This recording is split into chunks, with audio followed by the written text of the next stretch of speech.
Hey there, it's Seb Frey here with another exciting episode of Seb Frey TV, and today I want to talk to you about real estate pricing, or really more accurately, overpricing, because there's this phenomenon that when people list their houses for sale, so often they overprice their homes. They price it higher than it's going to sell. And why is that? Well, one reason is because there's such a thing as the anchoring effect. So the anchoring effect is the first thing that people know about a home. More often than not, is the price, right? That's the most important question that you get about a property when it's listed for sale is how much is it? So when they have that first bit of information, if you tell them a high price, the human psyche is sort of like automatically inclined to favor the possibility that that is in fact what that property is worth. So if you give a high price, the theory is that people will be more disposed to pay a higher price for a property.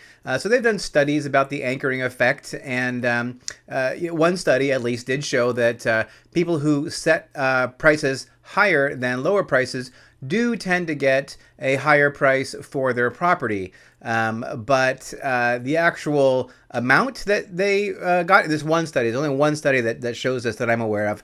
In that one study, they received about 0.2% higher than properties which were priced correctly. So it isn't a very large number that you're likely to get. And if you ask me, your holding costs, that to have a loan and property tax and maintenance and all that is likely to far exceed 0.2%. And also, of course, the other reality is that homes which sit on the market longer, there's many, many more studies that show the longer your home is on the market, the less it will ultimately sell for. But I want to point that out, that there is at least one study out there that shows that you do have a small marginal benefit to pricing your home higher. But I personally, in my experience, have not really found that to be the formula for getting a higher sale price. The other thing I wanted to talk about today with the overpricing phenomenon is what's called the endowment effect, right? So the endowment effect is actually an economist, Richard Thaler, over at the University of Chicago, I believe it was.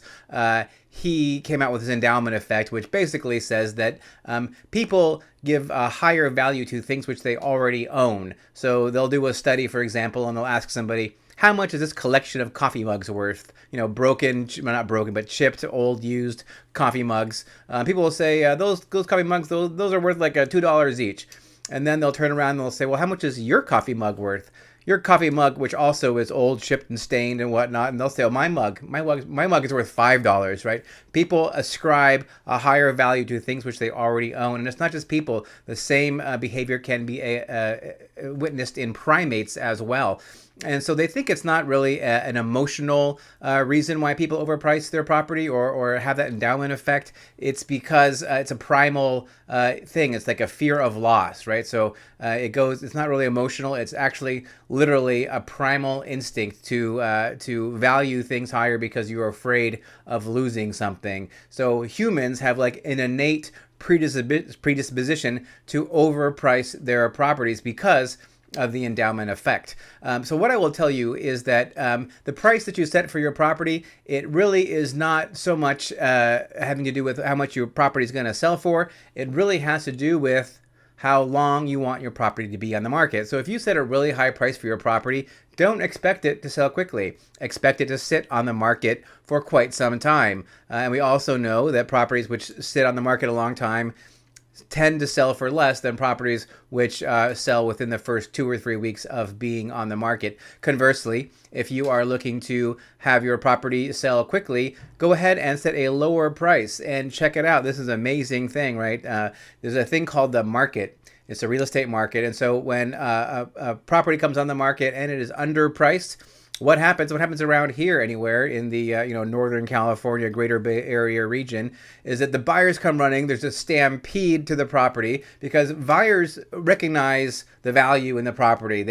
Buyers have a much better sense of value for a property than anybody else because it's their money. They're out there beating the pavement, looking at lots of houses. They know what's on the market right now, and they know how much they're going to offer based on what they see in the marketplace. So if your property price is low, buyers will happily pay you more than what you're asking for it because they recognize the value and they're willing to trade that value for their dollars. So that's what I have to say about pricing. My advice is to price it just a little bit below what you think it's worth.